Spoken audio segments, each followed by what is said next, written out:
السلام علیکم ورحمۃ اللہ وبرکاتہ۔ آپ تمام کو ہم سب کی جانب سے رمضان المبارک کی رحمتیں، برکتیں، سعادتیں مبارک ہو۔ ناظرین، آپ کا خیر مقدم ہے پروگرام انوار قرآن میں۔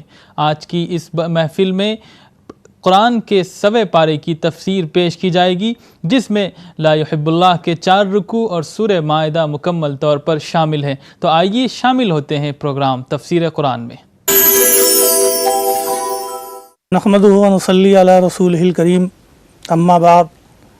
ناظرین، انوار قرآن کی اس مجلس میں آج جن آیات کی تلاوت کی گئی ہے، تراویح میں آپ نے جس کو سنا ہے،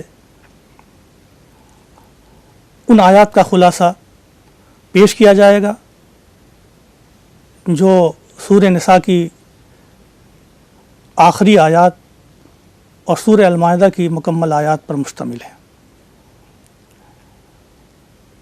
آغاز کلام چھٹے پارے سے یہاں شروع ہوتا ہے، لا یحب اللہ الجہر بالسوء من القول الا من ظلم وکان اللہ سمیعا علیما۔ اعلانیہ اللہ تعالیٰ کسی کی برائی کو پسند نہیں کرتا سوائے اس شخص کے جس پر ظلم کیا گیا ہو۔ مظلوم کو یہ حق حاصل ہے کہ اپنی ظالم کی برائی کرے، لیکن اللہ یہ بھی کہتا ہے کہ تم جس بھلائی کو ظاہر کرو یا چھپاؤ یا معاف کرو کسی برائی کو، تو اللہ تعالیٰ معاف کرنے والا ہے۔ اس کا مطلب یہ ہے کہ اگر کوئی معاف کر دے تو یہ بڑے اولو العزمی کی بات ہے، اور اگر وہ برائی کرتا ہے تو اس کو یہ حق ہے۔ اس کے فوراً بعد یہ سلسلہ شروع ہوا کہ ایمان صرف ایک رسول کو ماننے کا نام نہیں ہے، بلکہ تمام رسولوں کو ماننے کا نام ایمان ہے۔ فرمایا کہ جو لوگ اللہ کے رسول کے ساتھ کفر کرتے ہیں اور رسولوں کے درمیان تفریق کرتے ہیں، کہتے ہیں ہم بعض رسولوں کو مانیں گے اور بعض کو نہیں مانیں گے، اور اس کے درمیان وہ راستہ اختیار کریں گے، وہ لوگ سچے کافر ہیں، اور ایسے لوگوں کے لیے ہم نے دردناک عذاب مہیا کر رکھا ہے۔ جو لوگ اللہ کے رسول پر ایمان لائیں اور کسی رسول کے درمیان تفریق نہ کریں، اللہ ایسے لوگوں کو اجر عطا کرنے والا ہے۔ سلسلہ رسالت کے پر ایمان لانے کی دعوت کے بعد قرآن کا روح سخن مڑ جاتا ہے اہل کتاب کی طرف۔ وہ اللہ کے رسول صلی اللہ علیہ وسلم سے مطالبہ کرتے ہیں کہ کیوں نہ آسمان سے لکھی ہوئی کتاب نازل ہوتی۔ قرآن جواب دیتا ہے کہ اس سے بڑا سوال وہ موسیٰ علیہ السلام سے کر چکے ہیں، حالانکہ ان کے پاس تو لکھی ہوئی کتاب آئی تھی، اور جب یہ کتاب آئی تو انہوں نے کہا کہ ہم اس وقت تک نہیں مانیں گے جب تک اللہ تعالیٰ کو کھلم کھلا اپنی ان آنکھوں سے وہ دیکھ نہ لیں۔ پھر ہوا کیا؟ موسیٰ علیہ السلام جب کتاب لے کر آئے تو انہوں نے کہا کہ جب تک اللہ کو ہم اپنی آنکھوں سے کھلم کھلا نہ دیکھ لیں ہم تسلیم نہیں کریں گے۔ پھر موسیٰ علیہ السلام ان کو لے کر گئے تو ایک چیخ نے ان کو آ گھیرا۔ اس کے بعد پھر انہوں نے ایک بچھڑے کو اپنا دیوتا بنا لیا۔ پھر بھی ہم نے معاف کیا، پھر ہم نے ان کے اوپر طور کو اٹھا دیا۔ پھر ہم نے یہ بھی کہا کہ دروازے میں جب داخل ہونا تو سجدہ کرتے ہوئے داخل ہونا۔ پھر ہم نے ان سے یہ بھی کہا کہ سبت کے دن یعنی سنیچر کے دن مچھلی کا شکار نہ کرنا، اور ہم نے ان سے بہت پختہ وعدے لیے، لیکن انہوں نے اپنے وعدوں کو توڑا۔ انہوں نے اللہ کی آیات کی تکذیب کی، انہوں نے انبیاء کا قتل کیا، انہوں نے کہا کہ ہمارے دل تو غلاف میں ہیں، اللہ نے تو ان کے دل پہ مہر لگا رکھی۔ نہ صرف کفر کیا بلکہ حضرت مریم علیہ السلام پر بہتان باندھا، اور انہوں نے یہ دعویٰ کیا کہ ہم نے عیسیٰ مسیح کو قتل کیا ہے، حالانکہ انہوں نے ان کو قتل نہیں کیا، نہ انہوں نے سولی دی، بلکہ ان پر اشتباہ ہوا اور اللہ نے اپنے نبی عیسیٰ علیہ السلام کو اٹھا لیا۔ ایک وقت آئے گا کہ جب اہل کتاب میں سے ہر شخص اس بات کو تسلیم کرے گا اپنے مرنے سے پہلے، لیکن ابھی یہ سرکشی میں مبتلا ہے۔ یہودیوں کا وہ ظلم تھا جس کی وجہ سے ہم نے پاکیزہ چیزیں ان پر حرام کر دیں، اور اس وجہ سے کہ اللہ کے راستے سے انہوں نے لوگوں کو روکا۔ وہ سود بھی کھاتے تھے، حالانکہ سود کھانے سے ان کو منع کیا گیا تھا۔ وہ لوگوں کا مال باطل طریقے سے کھاتے تھے، اور ہم نے ان کے لیے دردناک عذاب تیار کر رکھا ہے۔ لیکن جو لوگ جن کے پاس علم راسخ ہے، جو مومن ہیں، جو اللہ کے رسول محمد صلی اللہ علیہ وسلم پر نازل ہوا، اور جو اس سے پہلے جتنی کتابیں نازل ہوئیں ان سب پر وہ ایمان لاتے ہیں، نماز قائم کرتے ہیں، زکوٰۃ دیتے ہیں، یہی وہ لوگ ہیں جن کو اللہ تعالیٰ اجر عظیم عطا کرے گا۔ اللہ کہتا ہے کہ آپ کی طرف ہم نے وحی پہلی مرتبہ نہیں کی ہے، اس سے پہلے بھی ہم نے وحی کی ہے آدم علیہ السلام کی طرف، نوح علیہ السلام کی طرف، ابراہیم علیہ السلام کی طرف، اسماعیل علیہ السلام کی طرف، اسحاق، یعقوب اور ان کے اولاد کی طرف، عیسیٰ، ایوب، یونس، ہارون، سلیمان، ان تمام انبیاء علیہ السلام کی طرف۔ اور بہت سے رسول ایسے ہیں جن کا تذکرہ ہم نے قرآن کریم میں کیا ہے، اور بہت سے رسول ایسے ہیں جن کا تذکرہ ہم نے نہیں کیا ہے۔ یہ رسول کون تھے؟ یہ رسول ایمان لانے والوں کے لیے خوشخبری دینے والے، اور برا کام کرنے کے لیے جو لوگ تہیہ کیے بیٹھے ان کو ڈرانے والے، دنیا میں اس لیے تشریف لائے تھے تاکہ قیامت کے دن کوئی یہ نہ کہے کہ ہم کو تو ڈرانے والا آیا ہی نہیں، تو ہم کیسے ایمان لاتے۔ جو لوگ کفر کرتے ہیں اور اللہ کے راستے سے لوگوں کو روکتے ہیں، وہ گمراہی میں دور جا پڑتے ہیں۔ جن لوگوں نے کفر کیا، ظلم کیا، اللہ ان کو کوئی راستہ نہیں دکھائے گا سوائے جہنم کے راستے سے۔ پھر فرمایا کہ اے لوگو، تمہارے پاس رسول حق لے کر کے آ چکا ہے، اگر ایمان لاؤ تو بہتر ہے، اور کفر کرو تو اللہ آسمان و زمین کا مالک بے نیاز ہے۔ روئے سخن پھر اہل کتاب کی طرف کہ اہل کتاب دین میں غلو نہ کرو، اور اللہ پر وہ باتیں نہ کہو جو ناحق ہیں۔ عیسیٰ مسیح تو ابن مریم تھے، اللہ کے رسول تھے، اللہ کا کلمہ تھے، اللہ کی روح تھے۔ ایمان لاؤ اللہ پر، اللہ کے رسول پر، اور تثلیث یعنی ٹرینٹی کا عقیدہ اختیار نہ کرو، اس سے بچو، یہ بہتر ہے تمہارے لیے۔ اللہ پاک ہے کہ اس کی کوئی اولاد ہو، آسمان و زمین میں جو کچھ ہے سب اسی کا ہے۔ خود عیسیٰ مسیح نے اللہ کے بندے ہونے کا کبھی انکار نہیں کیا، نہ کسی مقرب فرشتے نے۔ اور جو کوئی اللہ کی بندگی سے انکار کرے گا اور استکبار کرے گا تو اللہ تبارک و تعالیٰ ان سب کو قیامت کے دن جمع کرے گا۔ لیکن جو لوگ ایمان لائیں گے، عمل صالح کریں گے، ان کو پورا پورا بدلہ دیا جائے گا، اور جو لوگ استکبار کریں گے اور انکار کریں گے ان کو دردناک عذاب دیا جائے گا۔ اے لوگوں، قرآن کی شکل میں تمہارے درمیان دلیل آ چکی ہے تمہارے رب کی طرف سے، ایک مکمل روشنی، واضح روشنی تم کو عطا کی گئی ہے۔ جو لوگ ایمان لائیں اور اس کتاب کو مضبوطی سے تھامیں، اللہ ان کو اپنی رحمت میں داخل کرے گا اور صراط مستقیم کی طرف رہنمائی کرے گا۔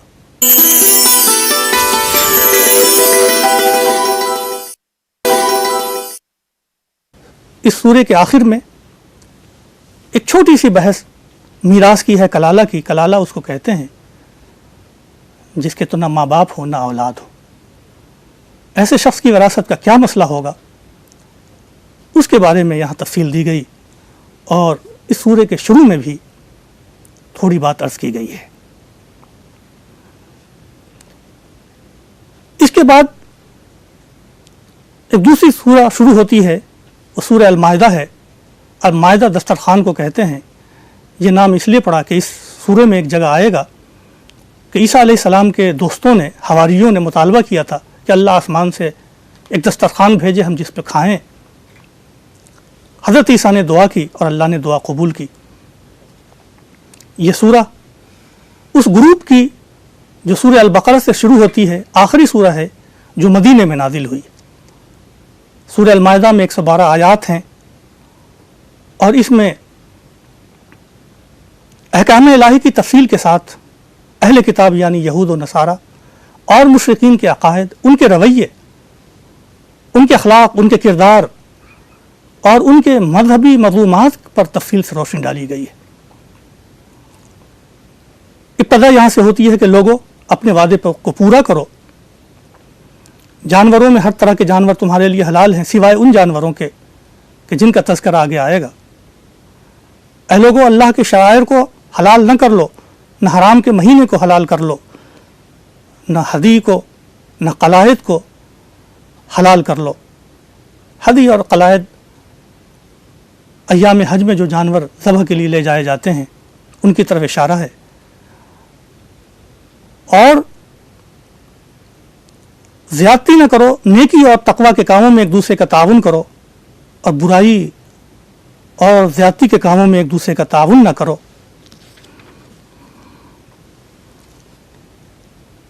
اللہ نے تمہارے اوپر مردار کھانا حرام کیا ہے، خون کو پینا حرام کیا ہے، اور خنزیر کا گوشت حرام کیا ہے، اور جو غیر اللہ کے نام پر ذبح کیا جائے، وہ پرندہ اور وہ جانور جو گر کے مر جائے، جو چوٹ کھا جائے، جو ٹکرا جائے،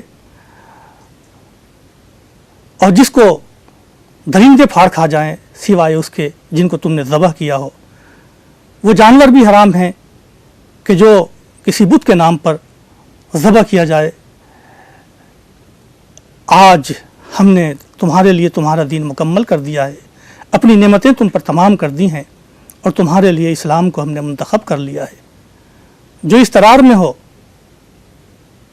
جس کی جان جا رہی ہو، اس کے لیے حرام و حلال کا یہ پیمانہ مختصر ہو جاتا ہے، اور وہ مردار اور خنزیر اور میتا اور دم اس سے استفادہ کر سکتا ہے تاکہ اس کی جان بچ جائے۔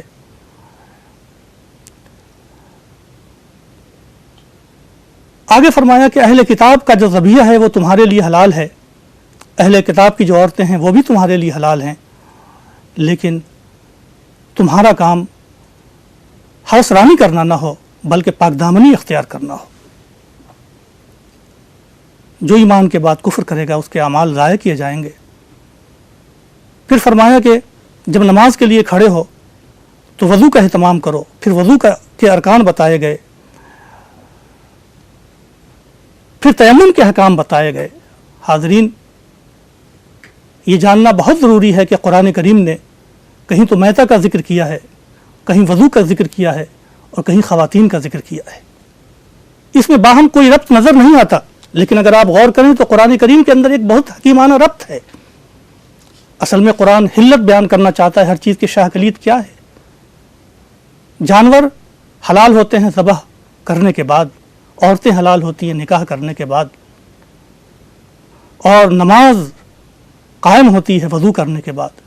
ان تین چیزوں میں جو ربط ہے وہ ربط یہی ہے کہ ہر چیز کی شاہ کلید اللہ تبارک و تعالیٰ نے بیان کی، تاکہ اللہ تبارک و تعالیٰ تم کو پاکیزہ کرے، وَيُتِمُّ نِعْمَتَهُ عَلَيْكُمْ لَعَلَّكُمْ تَشْكُرُونَ، اپنی نعمتیں تم پر تمام کرے تاکہ تم شکر گزار ہو۔ آیات کے ضمن میں ایک اہم بات یہ فرمائی کہ اے لوگوں، انصاف پر قائم ہو جاؤ، کسی قوم کی دشمنی تم کو اس پر آمادہ نہ کرے کہ تم انصاف سے پھر جاؤ، نہیں، انصاف کرو، یہی تقوی سے زیادہ قریب ہے۔ سماجی زندگی میں جو چیز ہم کو قائم کرنی ہے وہ انصاف ہے۔ انصاف خواہ اپنے لیے ہو یا دوسروں کے لیے، اپنے خلاف ہو یا دوسروں کے خلاف، انصاف بہرحال قائم کرنا ہے۔ تب اللہ نے وعدہ کیا کہ اگر ایمان لانے کے ساتھ اگر عمل صالح کرو گے تو تمہارے لیے مغفرت اور اجر عظیم ہے۔ پھر یاد دلائے مومنوں کو وہ وقت یاد کرو کہ جب کچھ لوگ تمہاری طرف ہاتھ بڑھا رہے تھے، اللہ نے ان کے ہاتھ روک دیے اور اللہ نے تم کو بچا لیا۔ تو مومنوں کو چاہیے کہ وہ اللہ پر بھروسہ کریں۔ پھر بنی اسرائیل کی طرف مخاطب ہو کر اللہ نے فرمایا کہ اللہ نے بنی اسرائیل سے بھی میثاق لیا تھا، وعدہ لیا تھا، اور ان کے 12 قبیلے بنائے تھے، اور یہ کہا تھا کہ اگر تم نماز قائم کرو گے اور زکوٰۃ دو گے، ہمارے رسولوں پر ایمان لاؤ گے، ان کا ساتھ دو گے، اللہ کو قرض حسنہ دو گے، تو ہم تم کو جنت میں داخل کریں گے۔ لیکن جو کوئی انکار کرے گا وہ گمراہ ہوگا۔ لیکن اہل کتاب نے، خاص طور سے یہودیوں نے مانا نہیں، انہوں نے میثاق کو توڑا تو اللہ نے ان کے دل سخت کر دیے، انہوں نے تحریف کی، اور ہمیشہ وہ خیانتوں میں مبتلا ہو۔ تھوڑے لوگ جو امانت میں خیانت کرنے سے بچے رہے، اللہ تبارک و تعالیٰ نے ان کے علاوہ باقی سب لوگوں کو سزا دی۔ اس سزا کا تذکرہ اس سورے میں بھی اور آنے والی سورے میں بعد میں آئے گا۔ یہودیوں کے تذکرے کے بعد پھر عیسائیوں کا تذکرہ کیا، کہا کہ جن لوگوں نے کہا کہ ہم نصارہ ہیں، انہوں نے بھی اپنا وعدہ بھلا دیا، تو ہم نے ان کے درمیان عداوت اور دشمنی پیدا کر دی۔ یہود و نصارہ کے تذکرے کے بعد ان کو یاد دلایا کہ جو تعلیمات تمہارے پاس ہیں اے اہل کتاب، انہی تعلیمات کا خلاصہ لے کر محمد صلی اللہ علیہ وسلم آئے، جو تم چھپاتے ہو ان کو ظاہر کرتے ہیں، اور تمہارے پاس روشنی آ چکی ہے۔ اللہ تعالیٰ اس کے ذریعے سیدھے راستے کی ہدایت دیتا ہے، تاریکی سے نکالتا ہے روشنی کی طرف، تو اس کو اختیار کرو۔ پھر فرمایا کہ اہل کتاب میں جن لوگوں نے عیسیٰ ابن مریم کو خدا کہا، انہوں نے کفر کیا۔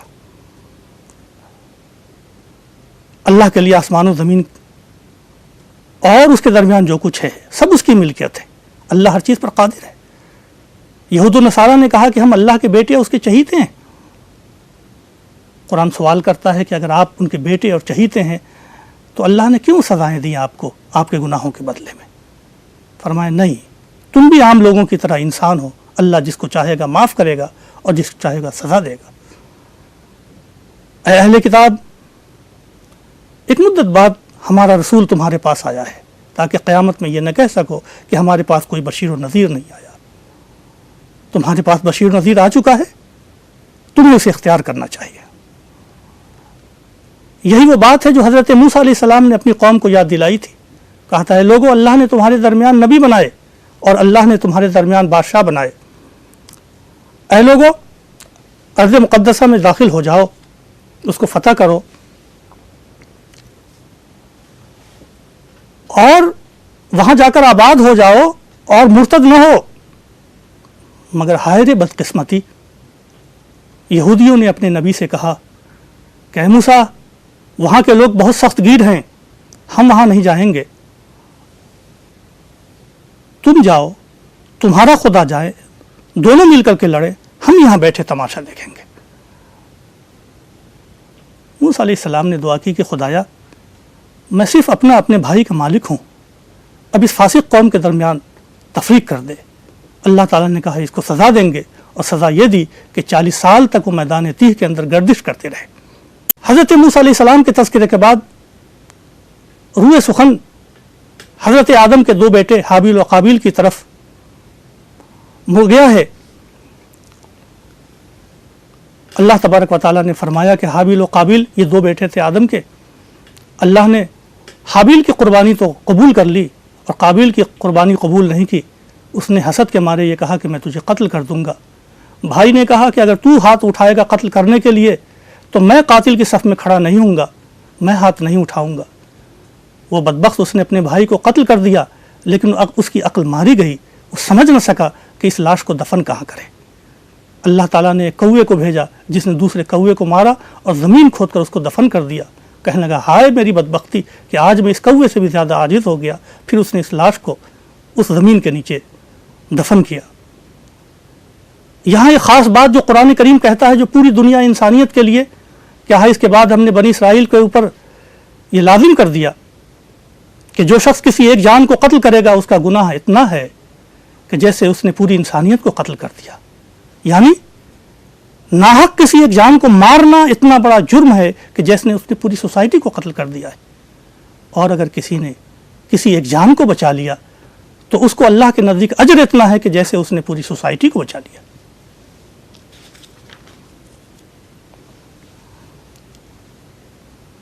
اس کے فوراً بعد ان لوگوں کی سزا بیان کی گئی جو ناحق ڈاکہ زنی کرتے ہیں، ٹیرر پھیلاتے ہیں، مال لوٹتے ہیں، مار ڈالتے ہیں۔ فرمایا ان کو عبرتناک سزا ملنی چاہیے، ان کو مخالف حصوں سے ہاتھ پاؤں ان کے کاٹ دینے چاہیے تاکہ دوبارہ یہ راہ زنی کی جرات نہ کر سکیں۔ ہاں اگر توبہ کر لیں تو اللہ توبہ قبول کرنے والا ہے۔ پھر اللہ تبارک و تعالیٰ نے فرمایا کہ یہی معاملہ چوروں کا بھی ہے کہ چور اگر چوری کریں تو ان کے بھی ہاتھ کاٹے جائیں تاکہ وہ دوسروں کو مال کو ہڑپ کرنے سے بچیں، لیکن جو لوگ توبہ کریں گے، اصلاح کریں گے تو اللہ ان کی توبہ قبول کر لے گا۔ پھر فرمایا کہ لوگوں، تمہیں معلوم ہونا چاہیے کہ اللہ کی ملکیت زمین و آسمان ہے، جو کچھ اس کے درمیان ہے۔ پھر رسول سے فرمایا کہ جو لوگ آپ کی مخالفت کرتے ہیں آپ غمزدہ نہ ہو۔ یہ مخالفت کرنے والے خواہ یہودی ہوں یا نصارہ یا مشرکین، یہ سب لوگ آپ کو غمزدہ نہ کر سکیں۔ اللہ تبارک و تعالی آپ کے ساتھ ہے۔ پھر یہودیوں کے ان جرائم کا تذکرہ کیا جو دین کے سلسلے میں وہ کیا کرتے تھے اور محمد صلی اللہ علیہ وسلم کے سلسلے میں جو رویہ اختیار کرتے تھے۔ خیبر میں ایک مالدار شخص نے جو شادی شدہ تھا ایک شادی شدہ عورت کے ساتھ زنا کیا۔ توریت میں اس کی سزا سنگسار کرنا تھی۔ اس سے بچنے کے لیے وہ اللہ کے رسول صلی اللہ علیہ وسلم کے پاس آئے اور پہلے بروق قریظہ کو بھیجا کہ اگر وہ یہ فیصلہ کرتے ہیں کہ سنگسار کرنے کا تو نہیں مانیں گے، اور اگر کوڑے کی سزا دیتے ہیں تو مان لیں گے۔ اللہ تبارک و تعالیٰ نے اس موقع پر نازل فرمایا کہ توریت ان کے پاس بھی ہے، وہ اس کے مطابق فیصلہ کر سکتے تھے، مگر اللہ کے قانون کو نہ ماننے کا جو ان کے اندر جذبہ تھا وہ آپ کے پاس لے آیا، اور آپ بھی اگر اسی کے مطابق فیصلہ کریں ان کی خواہش کے مطابق تو یہ ظلم ہوگا۔ آپ تو اس کے مطابق فیصلہ کریں جو قرآن نے نازل کیا ہے۔ اللہ کے رسول صلی اللہ علیہ وسلم نے یہود کے ایک عالم کو بلایا اور پوچھا تمہارے ہاں شادی شدہ لوگوں کے زنا کی سزا کیا ہے؟ انہوں نے کہا سنگسار کرنا۔ چنانچہ آپ نے اس کے مطابق فیصلہ کیا۔ قرآن کریم نے اس واقعے کا تذکرہ کرنے کے بعد اہل کتاب سے یہ کہا ہے کہ کاش یہ توریت کو قائم کرتے، عیسائی انجیل کو قائم کرتے، تو اللہ کے احکام کو قائم کرنے کے نتیجے میں زمین و آسمان کی یہ برکات حاصل کرتے۔ پھر رسول سے فرمایا کہ اے رسول، جو کچھ آپ پر نازل کیا گیا ہے بلا کم و کاست آپ اس کو پہنچائیے، اگر آپ نے یہ نہیں کیا تو آپ اپنی رسالت کی تبلیغ کا حق ادا نہیں کریں گے۔ پھر ایک بات اور فرمائی جو بہت اہم ہے، کہا خصوصیت فرقہ معتبر نہیں ہے کہ تم یہودی ہو گئے، تم مسلمان ہو گئے، تم عیسائی ہو گئے، تم نصارہ ہو گئے، تم سابعین ہو گئے۔ ان ناموں میں کچھ نہیں رکھا ہے، بلکہ جو ایمان لائے، اللہ پر، آخرت پر اور عمل صالح کرے، یہ وہ لوگ ہیں جن کے اوپر کوئی خوف نہیں ہوگا اور کوئی غم زدہ نہیں ہوں گے۔ پھر روئے سخن یہودیوں کی طرف کہ ہم نے بنی اسرائیل سے عہد لیا کہ جب کوئی رسول آئے گا تو تم اس کا اتباع کرو گے، مگر بہت سے رسولوں کی انہوں نے تکذیب کی اور بہت سوں کو انہوں نے قتل کیا۔ اس کے بعد پھر روئے سخن عیسائیوں کی طرف کہا کہ مسیح ابن مریم کو خدا ماننے والے یہ گمراہ ہوئے، ان کا ٹھکانہ جہنم ہے۔ عیسیٰ مسیح تو صرف اللہ کے رسول تھے، ان سے پہلے بھی بہت سے رسول گزرے، اور ان کی ماں پاک دامن تھی، یہ دونوں کھانا کھاتے تھے، دونوں انسان تھے۔ بہت سے مشرکین جو اللہ کے علاوہ دوسروں کی پوجا کرتے ہیں، اللہ نے کہا کہ ایسے شخص کو کی عبادت کیوں کرتے ہو جو خود اپنا مالک نہیں ہے۔ آخر میں فرمایا کہ اہل کتاب دین میں غلو نہ کرو اور ایسے لوگوں کی اتباع نہ کرو جو خود گمراہ ہوئے اور سیدھے راستے سے بھٹک گئے۔ پھر فرمایا کہ داؤد اور عیسیٰ ابن مریم علیہ السلام کی زبانی بنی اسرائیل پہ لعنت کی گئی ہے، ان کے کفر اور ان کے شرک اور ان کی نافرمانی کے بدلے وہ برائیوں سے نہ خود بچتے تھے نہ دوسروں کو روکتے تھے۔ اگر وہ ایمان لاتے اللہ پر، رسول پر، تو ان کے لیے بہتر ہوتا۔ ایک اور سماجی حقیقت جو قرآن کریم نے بیان کی اور جو صرف قرآن کا اعزاز ہے وہ یہ ہے کہ انہوں نے کہا کہ تم دشمنی کے معاملے میں مومنوں سے سخت مشرکوں اور یہودیوں کو پاؤ گے، لیکن دوستی کے معاملے میں قریب نصارہ کو پاؤ گے۔ اس کی وجہ یہ ہے کہ ان میں علماء ہیں، ان میں رہبان ہیں، ان میں وہ لوگ ہیں جو استکبار نہیں کرتے، اور جب کلام اللہ کو سنتے ہیں تو ان میں بہت سے لوگ ایسے ہیں جن کی آنکھوں سے آنسو ٹپک پڑتا ہے۔ قرآن کریم نے ان کی ان کوالٹی کا اعتراف کرنے کے بعد پھر حضرت عیسیٰ علیہ الصلوۃ والسلام کی زندگی کے بعض گوشوں کو منور کیا اور خاص طور سے ان کے معجزات کا تذکرہ کیا کہ عیسیٰ علیہ الصلوۃ والسلام مردے کو زندہ کرتے تھے، کوڑیوں کو اچھا کرتے تھے اور پرندوں کی شکل بنا کر کے ان کو اس میں جان ڈالتے تھے۔ اور آخر میں حضرت عیسیٰ علیہ الصلوۃ والسلام کی بندگی اور خدا سے ان کا تعلق اور ان کا انسان ہونا واضح کیا گیا ہے، اور اس عقیدے کا ابطال کیا گیا ہے کہ وہ 3 خداؤں میں سے ایک تھے، یا خود خدا تھے یا خدا کی بندگی کی طرف وہ بلاتے تھے، بلکہ ایک انسان تھے اور اللہ کے نبی تھے اور اللہ کی بندگی کی طرف لوگوں کو بلانے کے لیے آئے تھے، اور یہی دعوت محمد صلی اللہ علیہ وسلم ان کے بعد لے کر کے آئے ہیں۔ لہٰذا جس طرح تم حضرت عیسیٰ اور حضرت موسیٰ کو مانتے ہو، اگر حقیقی ایمان تمہارا ہے تو تمہیں محمد صلی اللہ علیہ وسلم کو بھی ماننا چاہیے۔ ناظرین، اس طرح آج کا یہ سوا پارہ مکمل ہوتا ہے اور قرآن کریم کی یہ تعلیمات وحدت و رسالت اور آخرت ہم کو اپنی طرف متوجہ کرتی ہے۔ ناظرین، ابھی آپ نے ملاحظہ فرمایا تفسیر قرآن کا یہ پروگرام۔ اللہ تعالیٰ مجھ کو اور تمام لوگوں کو قرآن کے اس پیغام پر عمل کرنے کی اور اس سے روشنی حاصل کرنے کی توفیق عطا فرمائے۔ ناظرین، دیکھنا نہ بھولیں آج شب ہمارا پروگرام مکۃ المکرمہ، حرم شریف مکۃ المکرمہ سے نماز عشاء اور نماز تراویح کا لائیو ٹیلی کاسٹ۔ دیجیے اجازت اپنے دوست کو، خدا حافظ، السلام علیکم۔